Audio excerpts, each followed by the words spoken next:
Niteraka fanehoan-kevitra maromaro moa ity fandalovan'ny Valala Andiam-Balala teto an-drenivohitra sy ny manodidina azy ity. Anisan'ireny ny resaka ny fanaovana tamin'ny solombavambahoaka voafidy tany amin'ny distrika ny Konkotany Andriamatoa Brunel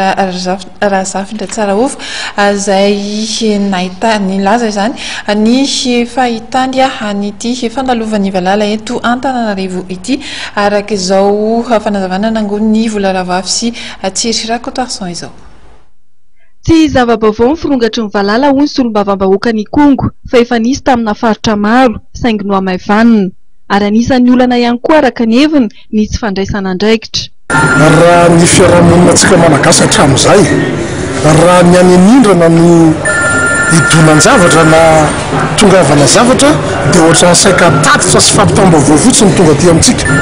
fa rehefa tsika teo an-drenivohitra no lalovan'izy zay tsika vao tena taitra zay aloha zany everiko hoe fihetsika tokony hovana manomboka izao rehefa mba misy tatitra na misy fampilazam-baovao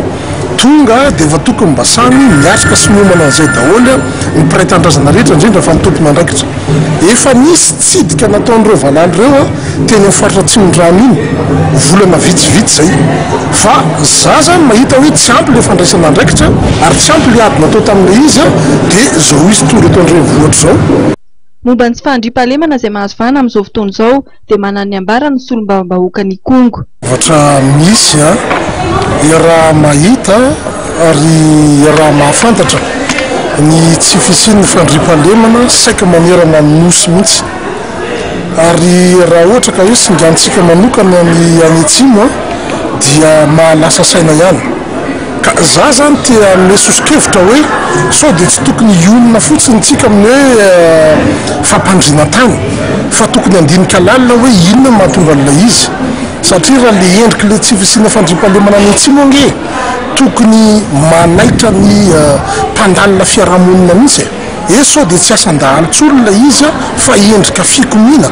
na endrika fitroarana zany hoe olona manana etaetany anatiny manana zavatra tiana ambara manana zavatra tiana hotenenina manana feo tiana hoentina nefa tsisy miaina ary tsisy mandray. Mihoatra ny zava-misy hatramin'izay ny tsy fandriam-pahalemana any Atsimo-Nosy araka ny fijeriny Andriamatoa Razafintsaindrova Jean Brunel ary heveriny fa tokony hisy ny fijerena manokana ny momba izay.